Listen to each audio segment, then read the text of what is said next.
Call Yahweh Bashem Yahweh Shai Bashem Makar Kadash. All praises to Yahweh Bashem Yahweh Shai.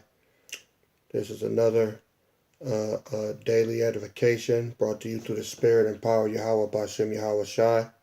This is Brother Matthias coming with another breakdown from the Holy Scriptures. And today we're going to come from the book of Ezekiel. Put my peepers on here. Alright. Book of Ezekiel, chapter 2. And I'm going to begin reading at verse 1. And he said unto me, Son of man, stand upon thy feet, and I will speak unto thee. And the Spirit entered into me when he spake unto me, and set me upon my feet, that I heard him that spake unto me. And he said unto me, Son of man, I send thee to the children of Israel, to a rebellious nation that have rebelled against me. They and their fathers have transgressed against me, even unto this very day. For they are impudent children, and stiff-hearted. I do send thee unto them, and thou shalt say unto them, Thus saith the Lord.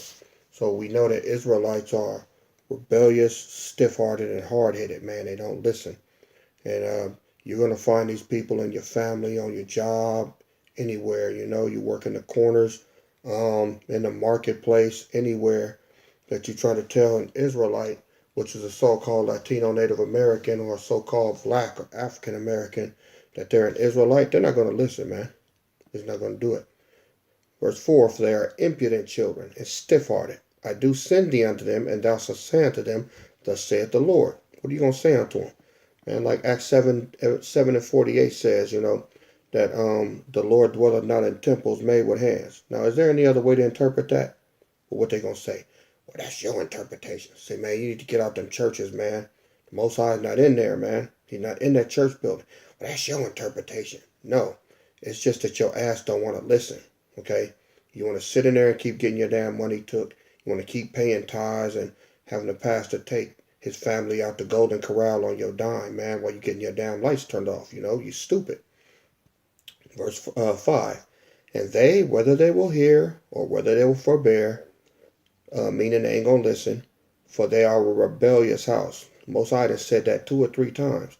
Yes, shall they know there have been a prophet among them. How are they going to know? When you start telling them things, and then maybe a week or 2 or 3, or a month or 2 or 3, or a year or 2 or 3 later, the very thing you told them is going to start coming to pass. All right? Then they're going to say, hey, he was right. That's how they know a prophet is among them. All right? Verse 6. And thou, son of man, be not afraid of them, neither be afraid of their words. Though briars and thorns be with thee, and thou dost dwell among scorpions, be not afraid of their words, nor be dismayed at their looks, though they be a rebellious house. See, the more you try to tell these niggas the truth, the madder they gonna get. They're gonna talk shit about you. Some of them might even try to fight you because you're cutting their spirits. They don't want to give up this wickedness in this nation, man. I mean, you might tell them, hey, man, you need to get out of this. Hey, like I made a video on sororities and fraternities, man. And I get backlash from that. Well, how do you know it? And they do a lot of good for the community. Man, they fucking satanic, man. Okay? Bottom line. Nothing good about them. They were put here to keep us down. If you in it, then you going along with the program. You're part of the construct. All right? It says, Be not afraid of their words. Briars and thorns be with thee, and thou dost dwell among scorpions. Our people are sharp, wicked, and rude, and cruel. Okay? Verse 7. And thou shalt speak my words unto them, whether they will hear or whether they will forbear. For they are most rebellious. He said it again. Verse 8. But thou, son of man, hear what I say unto thee. Be not thou rebellious like that rebellious house. Open thy mouth and eat that I give thee. Meaning that if we doing this work, man, we can't hold back and not say what the Most High told us to say. Okay? We got to say it, and we got to say it boldly. You can't be a coward, man. You can't be a spiritual mark out here. You got to say it right, and you got to say it the way it's supposed to be said. Okay? Verse 9. And when I looked, behold, an hand was sent unto me, and said, Lo, a roll of a book was therein. And he spread it before me. and it was written within and without. And there was written therein lamentations and mourning and woe. All right? Bearer of bad news. That's all we are. We're bearers of bad news, man. No, this country's not going to go on. All right? No, your children are not going to be here for the next 200 years. No, you're not going to leave a legacy. No, nobody's going to remember your name. All right? All of this is going to shit, man. This country is going down the toilet, and we're trying to prepare for evac. We're preparing to get the hell out of here. Wake up. All right? Wake up. There is no good news here. Nothing good is coming here. All right? We want to run around and celebrate these little bullshit holidays, man. And, it's the most wonderful time. Ain't no wonderful time here, man. We getting our ass handed to us. We getting our heads bashed in. We getting shot down in the street. All right? We're the last hired, first fired. Okay? There's nothing good here, man. Our women are out of order. Our men are broke. They gay. Most of them is homosexual, man. All right? Our women look like men. Okay? I mean, what's good here, man? The TV is fucked up. The TV shows are garbage. The music is garbage. I mean, it's just done here, man. All right? And the Most High is coming back to destroy this place, man. We got to be the bearers of bad news, all right? Let's go to the book of Isaiah chapter 66 real quick. Isaiah chapter 66, verse 15. This is what's in store for America, man. For behold, the Lord will come with fire and with his chariots like a whirlwind to render his anger with fury and his rebuke with flames of fire. For by fire and by his sword will the Lord plead with all flesh. It don't mean he's going to beg. Plead means he's going to deal harshly and violently with this wicked nation, man. And the slain of the Lord shall be many. All right? Verse 17. They that sanctify themselves and purify themselves in the gardens behind one tree in the midst, eating swine's flesh, and the abomination and the mouse shall be consumed together, saith the Lord. For I know their works and their thoughts. It shall come that I will gather all nations and tongues, and they shall come and see my glory. All right? So he's going to come back here, man, and he's going to vaporize this entire nation, man. Starting off with the ICBMs, the Intercontinental Ballistic Missiles, all right? And matter of fact, let me get that real quick. This is Isaiah chapter 34, starting at verse 1. Come near, ye nations, to hear, and hearken, ye people. Let the earth hear, and all that is therein, the world and all things that come forth of it. For the indignation, which is righteous anger, for the indignation of the Lord is upon all nations, and his fury upon all their armies. He hath utterly destroyed them. He hath delivered them to the slaughter.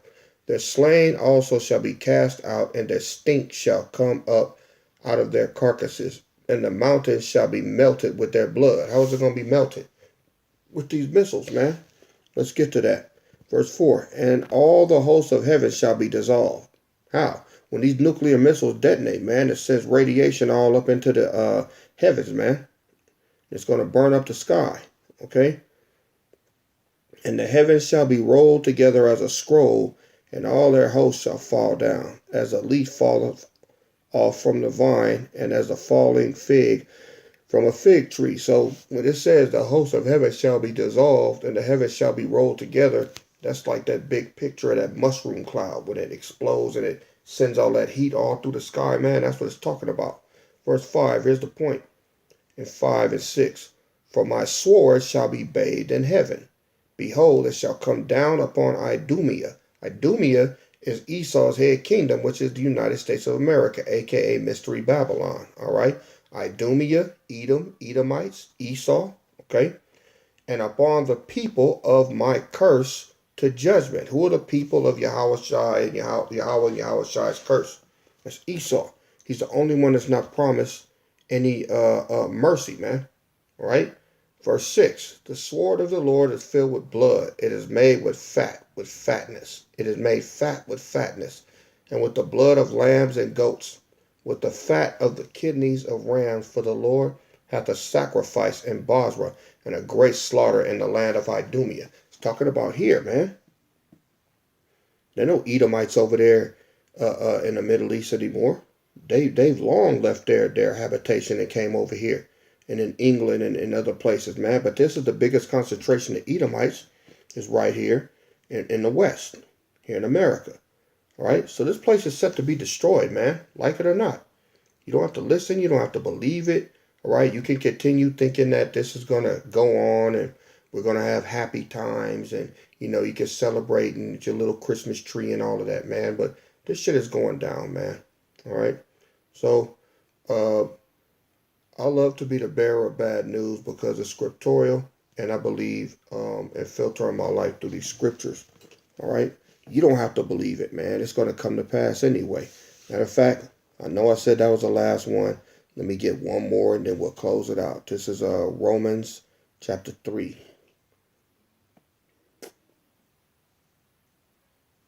Where we at? Romans chapter 3, verse 3. This is what the Most High says, if you think all of this is a bunch of, untruths and things that are not going to happen, this is what he says. For what if some did not believe? Shall their unbelief make the faith of Yahweh without effect? God forbid. Yea. Verse 4. God forbid. Yea, let God be true, let Yahweh be true, but every man a liar, as it is written, that thou mightest be justified in thy sayings and mightest overcome when thou art judged. See, the only way we're going to overcome, all right, when we're judged is because we followed this word and we believe what it had to say and we govern ourselves accordingly. In verse 3 says, if you don't believe, is it going to make these things not happen because you don't believe? No way. You ain't got to believe the missiles is coming. You ain't got to believe in the FEMA camps. You ain't got to believe in none of that, man. When these things start to happen and people start getting rounded up, all right, and tortured and killed, when society starts to collapse, then you're going to understand what time it is and what's going on, man, all right? When you start seeing police being gunned down in the street by martial law troops from the United Nations, then you'll see what's going on with that, all right? You're not going to understand. And then last of all, if you make it through all of that, if you make it through the famine, if you make it through the destruction, all right, if you make it through the lawlessness and the race riots, okay, the disease, the pestilences, the apparitions, if you make it through all of that, okay, and you see Yahweh pull up in them chariots, if you make it through all of that and you on the wrong side, then he's going to kill you personally with those chariots because they're weaponized, man. I know this sounds like a science fiction movie, but where do you think they got it from? All right, so this is Matthias, the bearer of bad news today. I'm just here to let you know you don't have to believe nothing this Bible say. You can fight it. You can keep going to your little bullshit churches. You can keep going every Sunday morning. You can celebrate Easter. You can do all of that, man. And you can think that these scriptures are not going to affect your life, but I'm here to tell you that they are. They are. I know some of y'all love Esau. You work with him. He's your friend. I'm here to tell you that he's going down and he's going to go into slavery. I'm here to tell you that. You don't have to believe it now. You don't have to believe it. All right. I'm just here to let you know that that's what's getting ready to happen to him. All right. You don't have to believe that the so-called Native Americans and the so-called Latinos are God's chosen people. They are. Those are our brothers and sisters. All right. And there are a percentage of them waking up to this truth just like us. All right. And if they say Yahweh Bashem Yahweh Shai is Lord, man, you better second that. Okay. And then we got some confusion of faith Israelites too, man. We got some of the Israelites that look like these other nations. And let me break that down real quick. See, if you have a Jake daddy that impregnates an Edomite, and then his son comes out looking kind of creamy, and then his son has a baby with another Edomite, and then you go on down the line, pretty soon that baby going to look like a white man, but he's not. All right? So you got to be careful with that. We can't just bash people and just look at them and tell them that they're not Israel. All right? Because we have what they call confusion of face Israelites, man. All right? He said Israel's like a speckled bird. We got Israelites that look like Japanese, Chinese. They look like Moabites, man. We got some that look like Elamites, but they're Jakes, man. They're Israel, because it's a spiritual thing too. All right. Romans 8 and Romans 8 and 16 says that if our spirit aligns with the spirit of the words of this book, man, then we know that we're Israelites, man. So you get some white guys out there, some that look like Edom, man, that'll be agreeing with you, man, and they'll have the spirit of a Jake. So we can't sit back and categorize everybody either. All right. So I believe the point has been made. So I'm going to end the video here. All right. Lastly, giving all praises again, closing out, giving all praises to Yahweh, Bashem Yahweh Shai, Bashem Akakadash. I'll die us out until next time.